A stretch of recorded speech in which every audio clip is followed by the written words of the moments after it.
Hello and welcome to a new episode of the Raising Musos podcast. I'm so happy that you've decided to listen to this new episode. This is episode 35 of this podcast, so we've got plenty more that you can listen to if you are looking for information or insights or just some professional advice regarding music lessons or anything to do with learning music.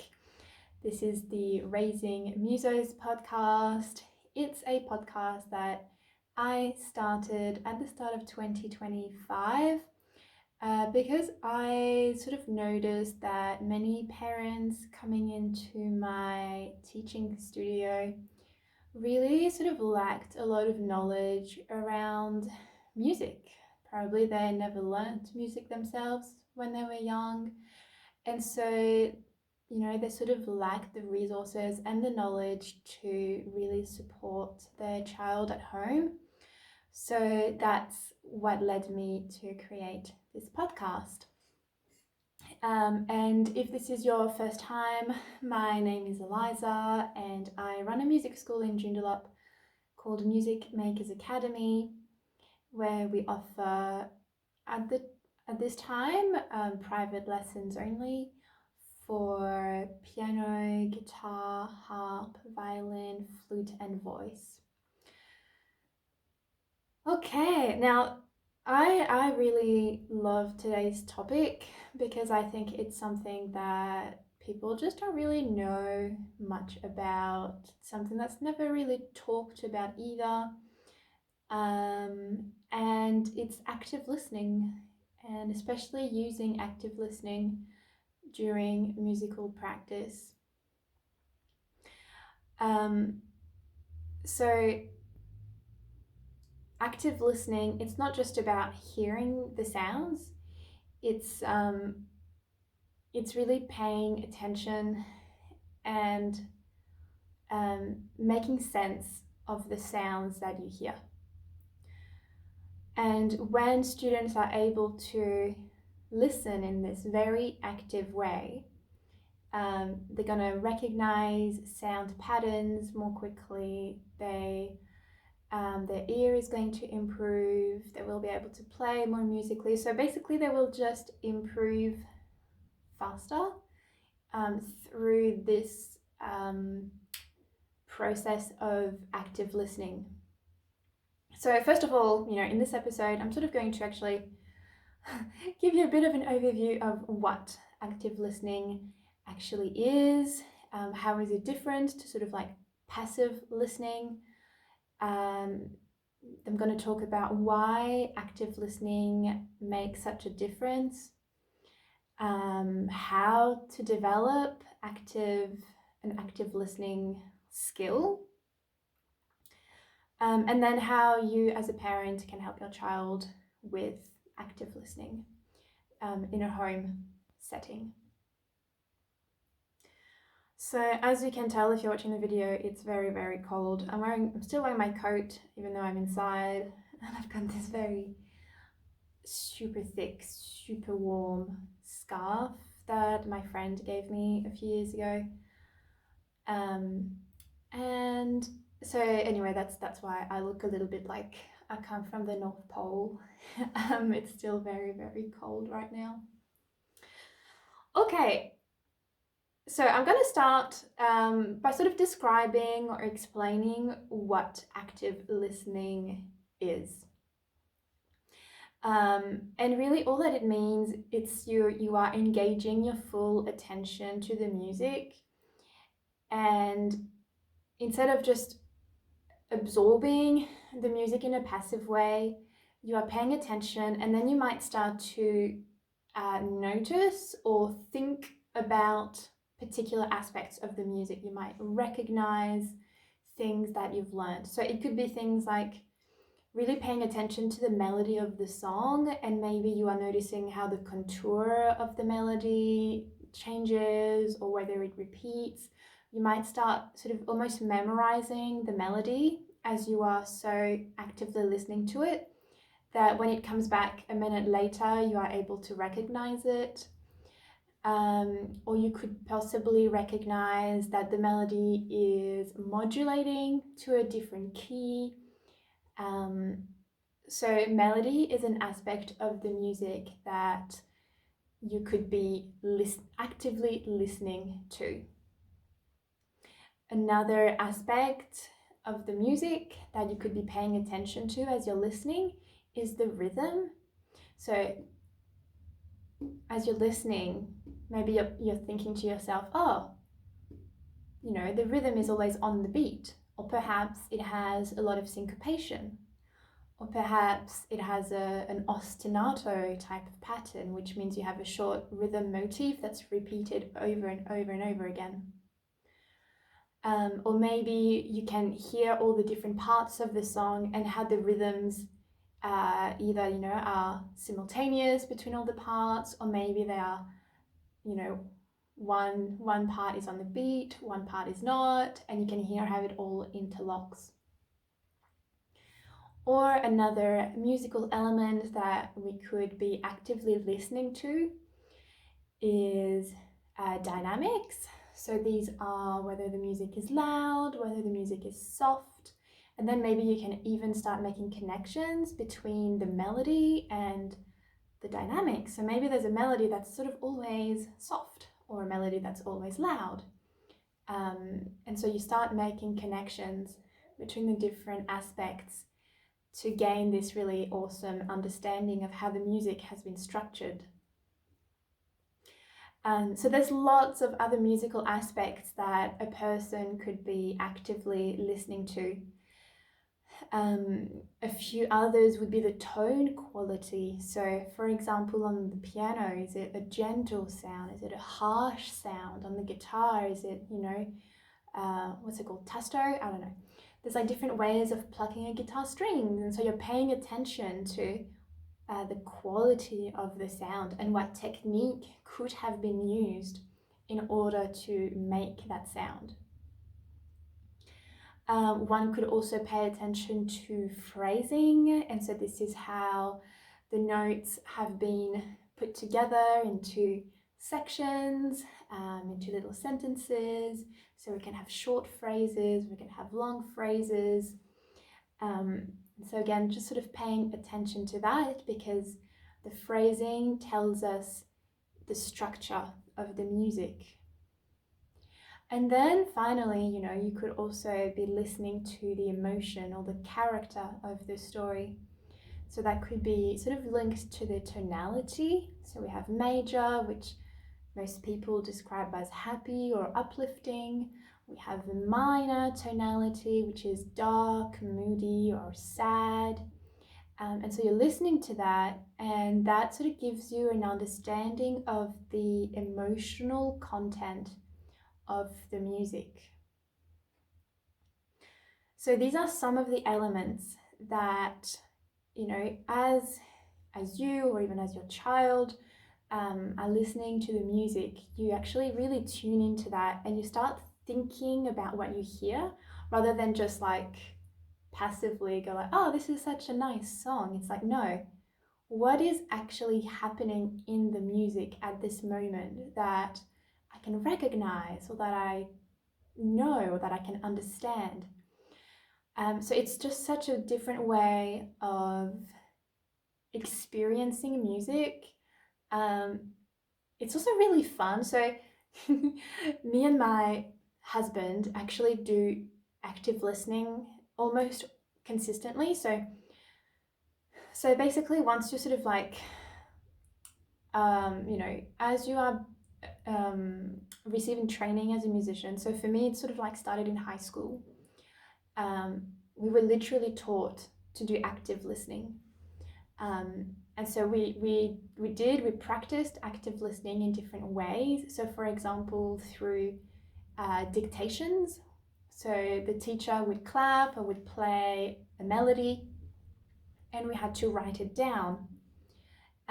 Or sometimes they would play a chord progression and we would have to write down the chords.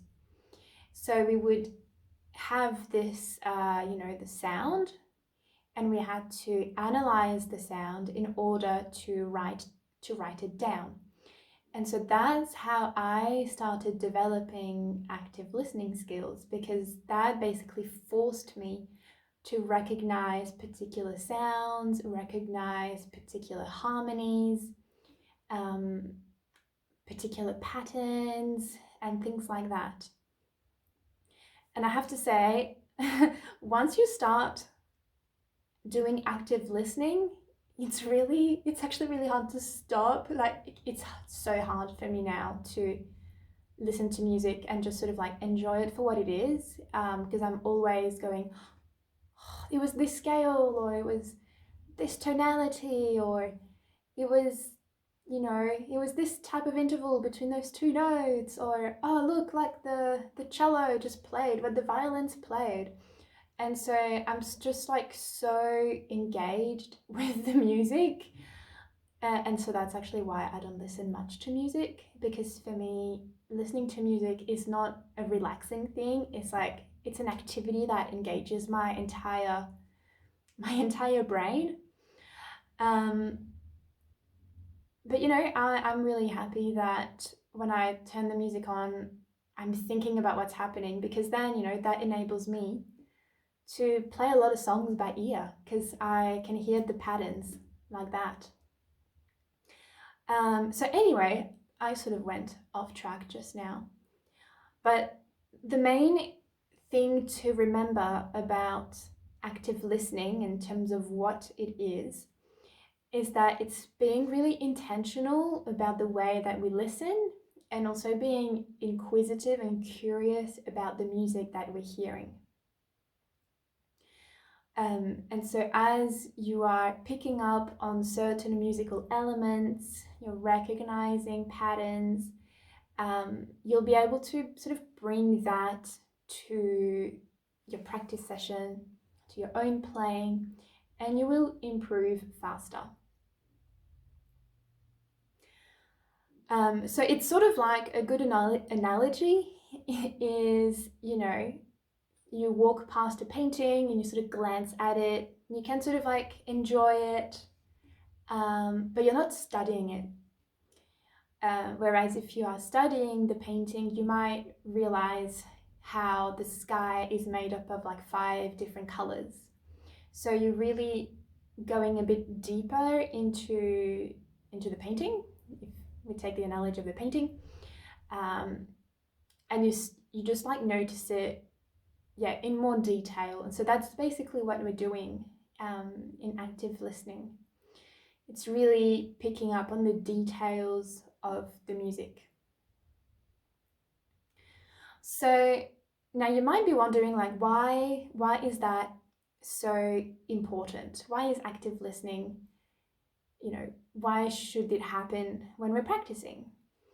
And so basically, to put it simply, you cannot improve what you cannot hear.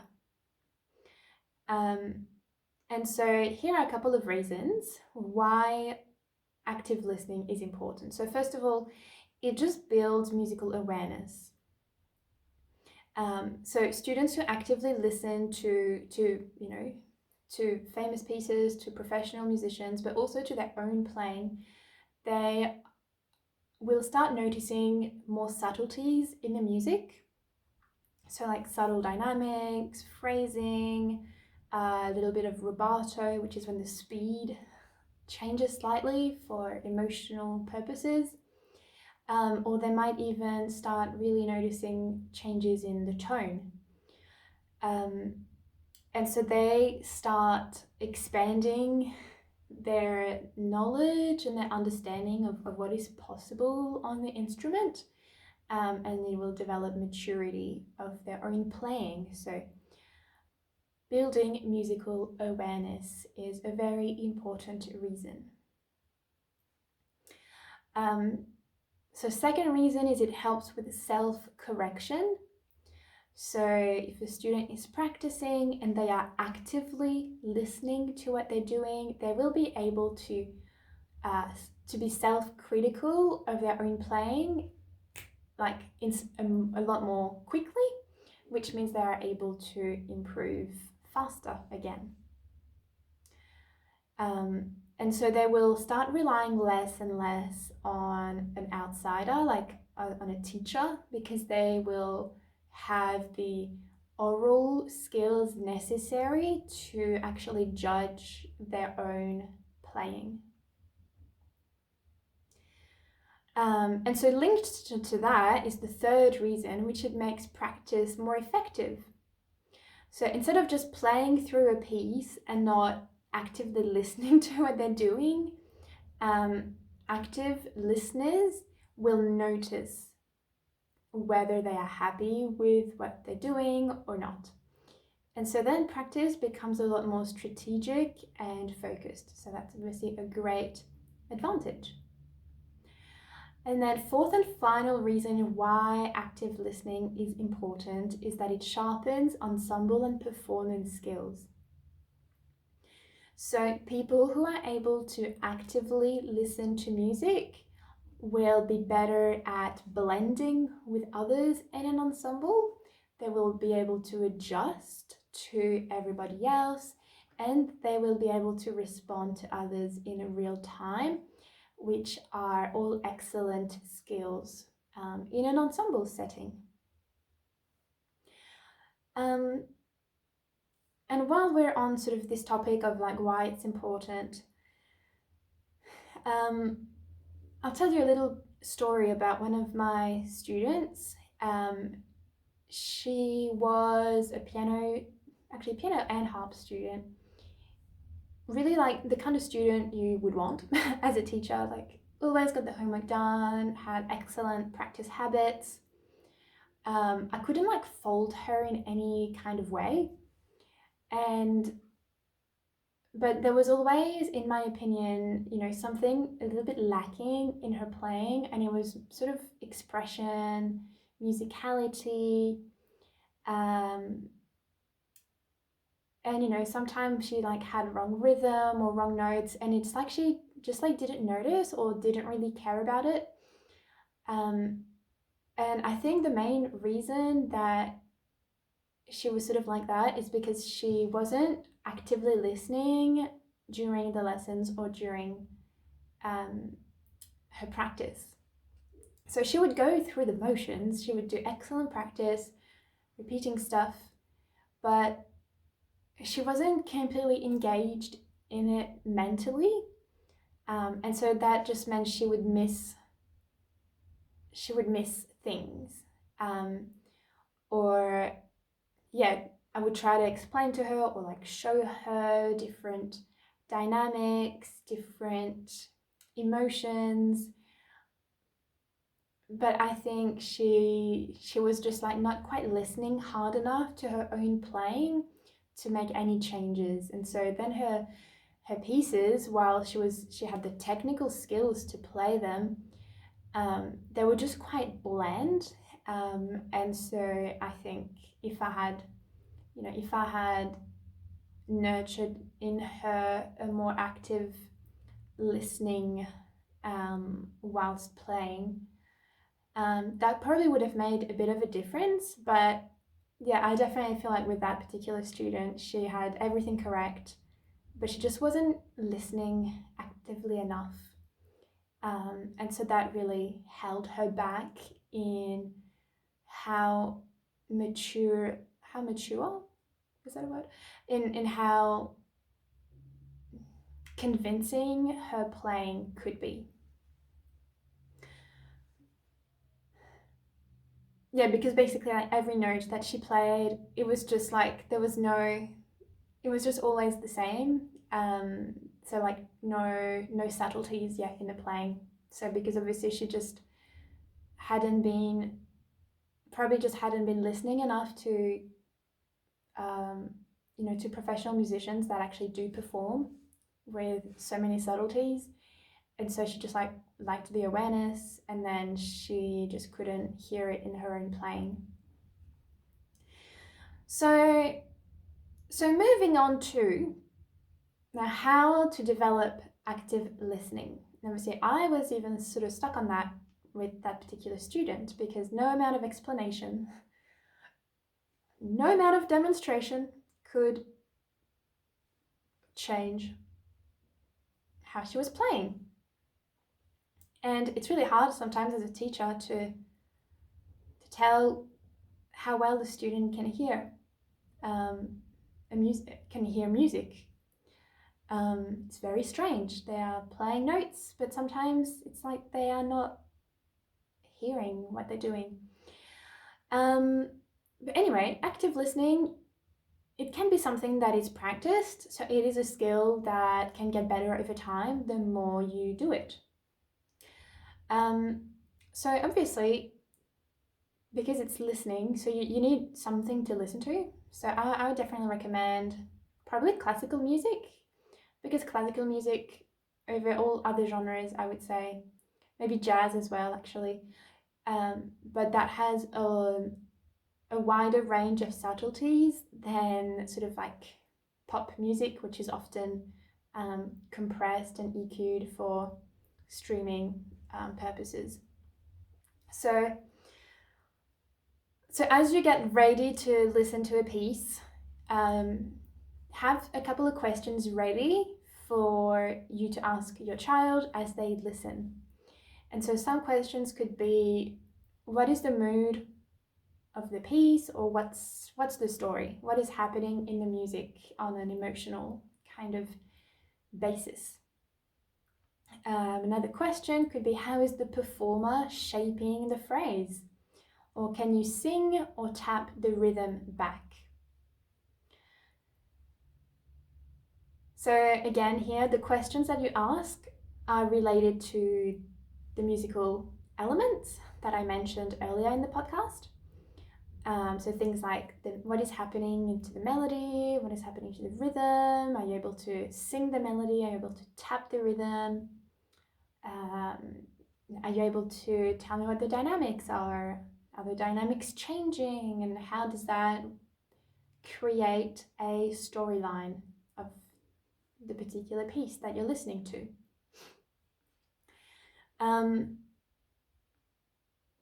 So just listen with some questions in mind. Because these questions will basically guide how you listen to the song. And you might even try this. So like, pick your song, pick a musical aspect to really pay attention to as you listen. So at the first listen, you might pay attention to the melody, and you're sort of analyzing the melody as you're listening to it. And then you do a second listen of the song, but this time you listen to maybe the rhythm. And then you might do a third listen and pay attention to the different instruments, like the texture, how many parts are playing. Are they playing the same music at the same time, or are they like in a canon arrangement? So paying attention to the different parts and the texture of the music. And hopefully, as you do this, and every time you listen to the song, you listen to something different, it's like your experience of the song sort of changes. And then by the end, you will just have this like amazing understanding of and a really clear mental image of what is happening musically. And it will feel like you sort of like understand the music. It's really interesting. So I highly recommend you do that. So give the song a couple of listens, but every time you focus on something different to really focus your attention on.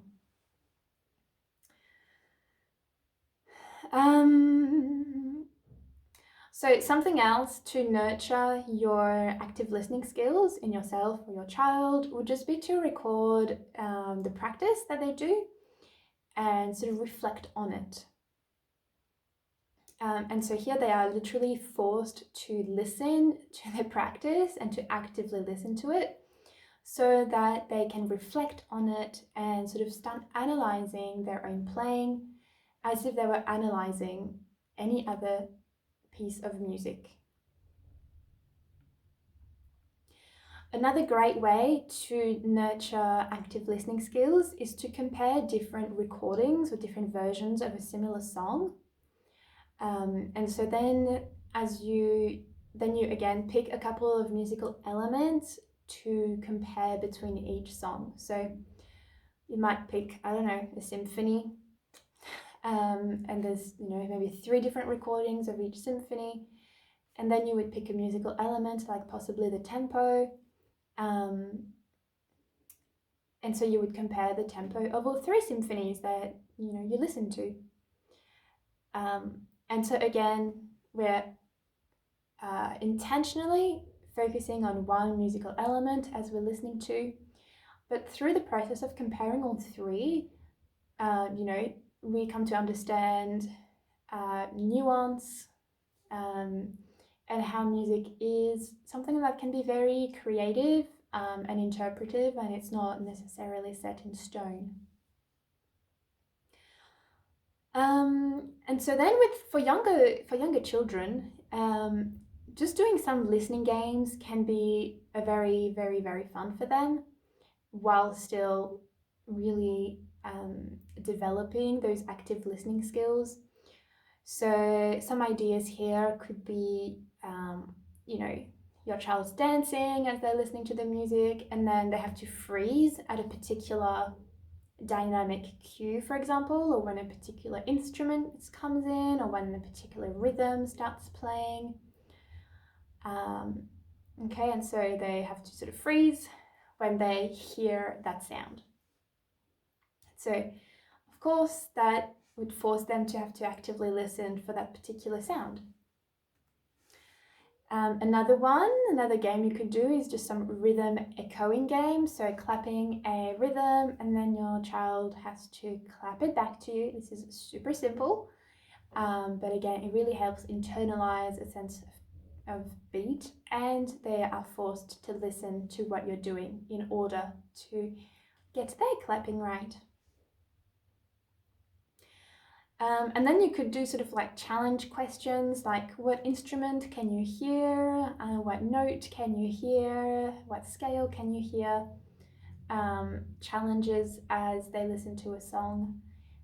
So again, you are guiding them to listen to a particular musical element of a song.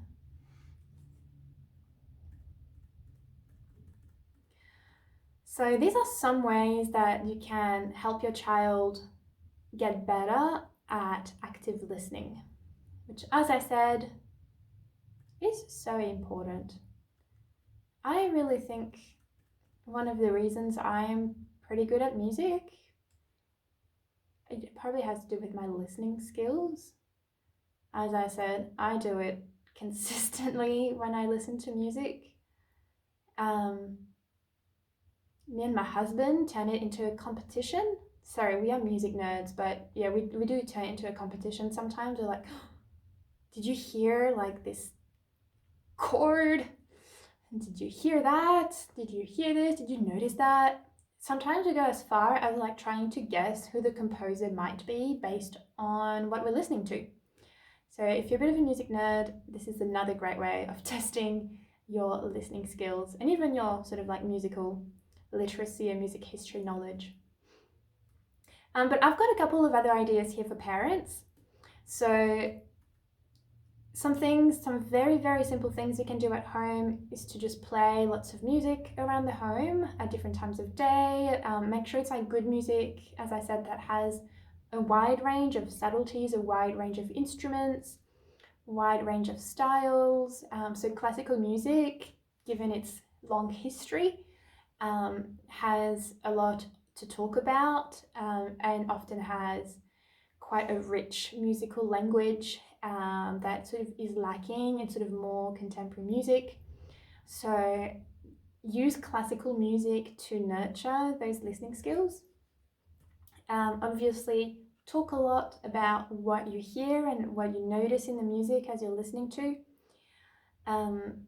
It doesn't have to be anything, very technically musical. You can just say, oh, that sounded really calm. Maybe it's because it's slow. So even if you don't know much about music yourself, you can still engage in a conversation about the music, and that will actually also help your child to describe the music. And then final thing that you can do at home is to simply ask your child to teach you something about a piece that they're learning. So it activates their ears as they listen to you play. They have to analyze what you are doing, and their voice as well. So there we go. Wow, that episode went by very quickly. But just some final thoughts about today's topic of active listening.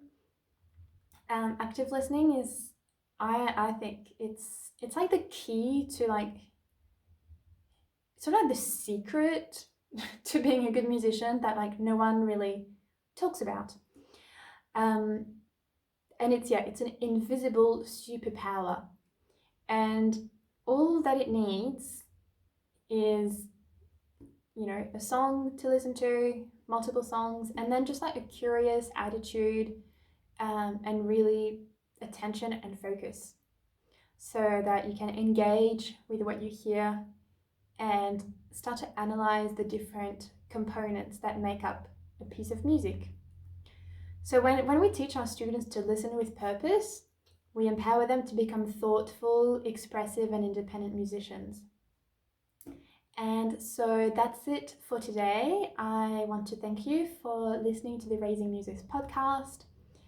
If you found this episode helpful, I would really appreciate it if you could share it with some friends, especially if they have young children learning music. And if you want to get in touch to let me know what you thought of this episode, please leave a comment on YouTube, or you can send me a DM on Instagram.